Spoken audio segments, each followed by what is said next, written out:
Hello students, आज हम chapter 13 start करते हैं।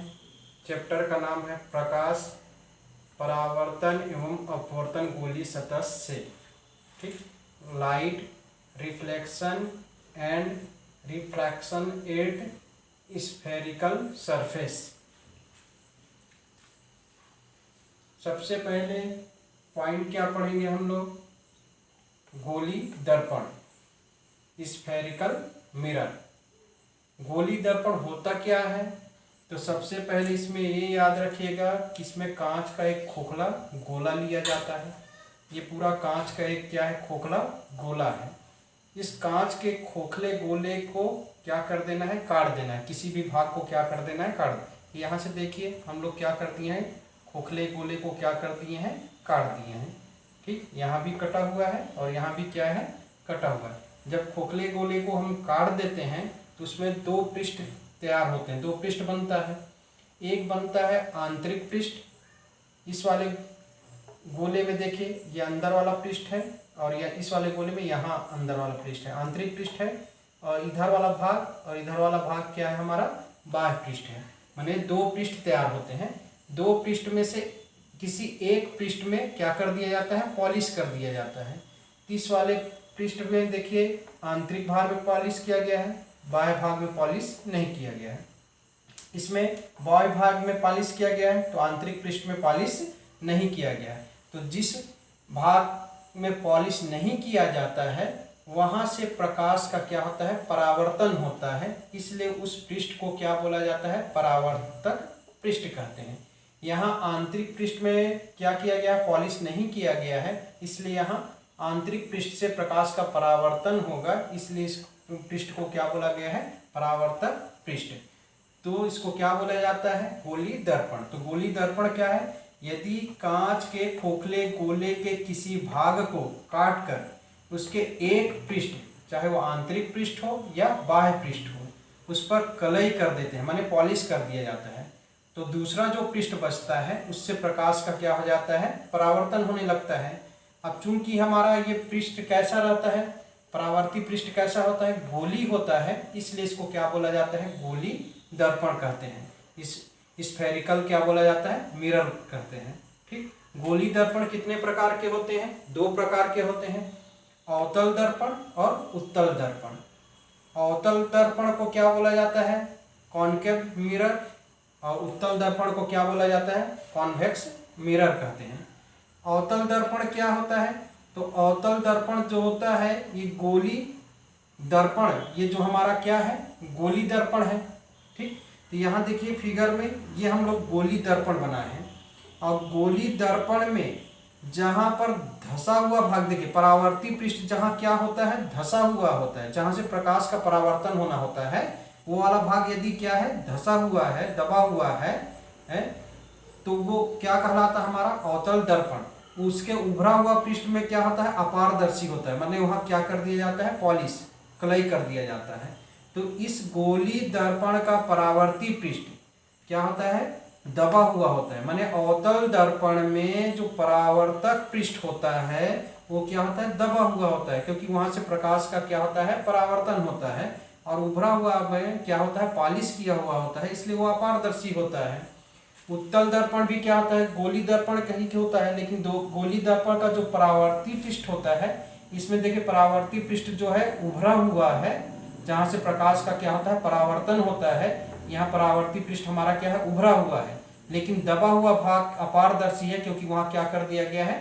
पॉलिश कर दिया गया है। तो ये हमारा क्या है? उत्तल दर्पण है। तो अवतल दर्पण क्या हुआ? जैसे इन दोनों में यदि अंतर आ जाता है तो हम लिख सकते हैं कि गोली दर्पण का यदि परावर्तक पृष्ठ दबा हुआ है, इसका उभरा हुआ भाग क्या है? अपारदर्शी होता है, तो वो हमारा क्या कहलाता है? अवतल दर्पण, कॉनकेव मिरर। और गोली दर्पण का अगर परावर्तक पृष्ठ जो है उभरा हुआ होता है और उसका दबा हुआ अपारदर्शी होता है तो वो हमारा क्या कहलाता है? उत्तल दर्पण, कॉन्वेक्स क्या कहलाता है? मिरर कहलाता है। तो दर्पण कितने प्रकार के हो गए? दो, अवतल दर्पण और क्या होता है? उत्तल दर्पण। सो स्टूडेंट्स, आइए कुछ परिभाषाएं पढ़ते हैं, सम डिफिनेशन। ठीक, आपको ये फिगर दिख रहा होगा, इस फिगर में लिखा हुआ देखिए, मुख्य अक्ष लिखा है, वक्रता केंद्र लिखा है, वक्रता त्रिज्या लिखा हुआ है, ध्रुव लिखा हुआ है, द्वारक लिखा हुआ है। इसमें मुख्य अक्ष क्या है, एक्स वाई है। वक्रता केंद्र कौन है, सी है। आपका वक्रता त्रिज्या आर है। ध्रुव कौन है, पी है। द्वारक क्या है, एम डैश है। इन सब की क्या करना है, हमको परिभाषाएं पढ़नी है। सबसे पहले आइए हम पढ़ते हैं ध्रुव के बारे में, पोल के बारे में। ध्रुव क्या होता है, तो ये आपका बताए हैं कि ये पूरा तो खोखला गोला होता है, लेकिन खोखले गोले में से जो भाग हम लोग क्या करते हैं, काटते हैं, तो दो पृष्ठ बनता है। तो एक पृष्ठ पे कलई कर दिया जाता है, पॉलिश, और दूसरे भाग में क्या करते हैं, प्रकाश का क्या कराते हैं, परावर्तन कराते हैं, वो परावर्तक पृष्ठ होता है।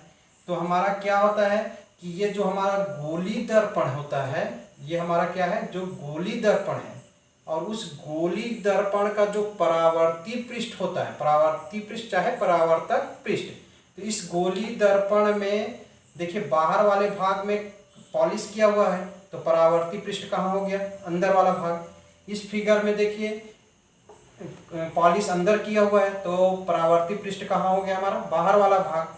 तो गोली दर्पण में जो परावर्ती पृष्ठ होता है, उस परावर्ती पृष्ठ का जो मध्य बिंदु होता है, उस मध्य बिंदु को ही क्या बोला जाता है, दर्पण का ध्रुव कहते हैं।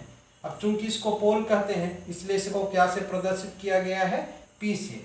तो ध्रुव किसको बोला गया कि जो हमारा गोली दर्पण होता है, और उस गोली दर्पण का जो परावर्ती क्या होता है, पृष्ठ, जैसे इसका परावर्ती पृष्ठ अंदर है, इसका परावर्ती पृष्ठ कहाँ है, बाहर है, तो उसका जो मध्य बिंदु होगा, परावर्ती पृष्ठ का जो मध्य बिंदु होगा, उसी को क्या बोलते हैं, दर्पण का ध्रुव कहते हैं। इसको क्या से दर्शाया जाता है, पी से दर्शाते हैं। आइए किसके बारे में पढ़ते हैं, वक्रता केंद्र के बारे में ना। तो सेंटर ऑफ कर्वेचर के बारे में पढ़ते हैं, ठीक, वक्रता केंद्र के बारे में पढ़ते हैं।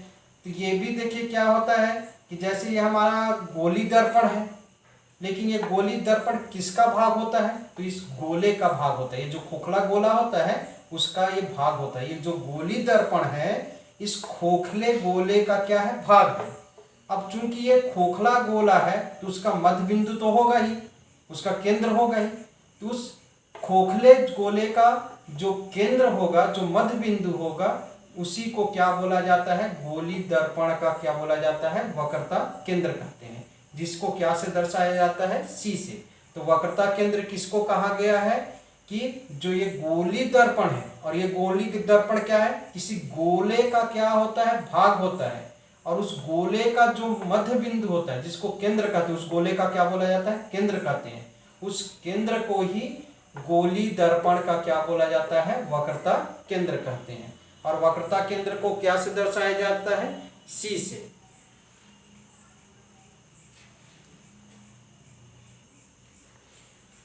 देखिए आगे क्या है, वक्रता त्रिज्या के बारे में, रेडियस ऑफ कर्वेचर ना। किसके बारे में आप पढ़ना है, वक्रता त्रिज्या के बारे में। वक्रता त्रिज्या जो होता है, ये भी गोली दर्पण, ये जो गोली दर्पण है, ये हमारा क्या है, गोली दर्पण है। ये गोली दर्पण क्या है, इस गोले का क्या है, भाग होता है। गोली दर्पण जो है, ये पूरे गोले का क्या है, भाग होता है। और इस गोले की जो त्रिज्या होती है, जो गोले की क्या होती है, त्रिज्या, त्रिज्या जानते हैं, केंद्र से जो परिधि तक क्या जाती है, रेखा जाती है, ठीक। तो ये गोले का क्या होती है, जो आपका त्रिज्या होती है, उसी त्रिज्या को क्या बोला जाता है, गोली दर्पण की वक्रता त्रिज्या कहते हैं।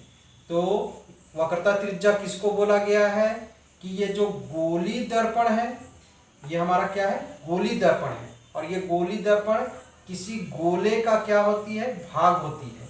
और इस गोले की जो त्रिज्या बनेगी, इस गोले की जो क्या होगी, त्रिज्या होती है, वही त्रिज्या गोली दर्पण की क्या कहलाती है, वक्रता त्रिज्या कहलाती है, ठीक। वक्रता त्रिज्या किसके बराबर होती है, तो वक्रता त्रिज्या देखिए, गोली दर्पण के ध्रुव, ध्रुव हमारा कौन है, P, और वक्रता केंद्र कौन है हमारा, C ना। तो गोली दर्पण का जो ध्रुव है और वक्रता केंद्र क्या है, C है, इसकी जो बीच की क्या होती है, दूरी होती है, उसी के बराबर क्या होती है, वक्रता त्रिज्या होती है। माने P से C तक की जो दूरी हुई वो हमारी क्या कहलाती है, वक्रता त्रिज्या। और वक्रता त्रिज्या को क्या से दर्शाया जाता है, R से क्या करते हैं, प्रदर्शित करते हैं। इसलिए PC बराबर कितना हो जाएगा हमारा R। तो यही क्या है, हमारी वक्रता त्रिज्या है।